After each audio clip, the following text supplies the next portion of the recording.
Yun o, good morning mga barkada. Dito tayo ngayon sa Alison, Norway. Ito yung bansa na ano, ilang oras lang yung dilim pre. Hindi dumidilim. Mga 2 buwan ganito. 2 buwan ganito dito, hindi dumidilim. Tapos susunod, hindi naman maaraw. Ganun ba Buhay yun? mo lang ang didilim. Buhay mo lang pala didilim dito. Pag pumunta dito sa Norway, kaya huwag nyo na subukan. Huwag nyo na subukan i-try. Huwag yun na subukan try. Isang buhay lang pala didilim eh. Oh, ayan ha, naintindihan nyo na. Kaya isang mga nangangarap pumunta ng Norway. Huwag na. Dito, may dilim dito po. Buhay nyo lang didilim. Puro araw lang dito. Wala ditong night shift.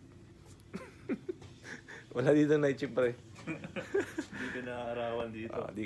Di ka na didiliman kasi puro dito ano. Puro araw kahit anong oras. Ang dilim dito alas 10 no? Tapos ang liwanag alas 12 yata.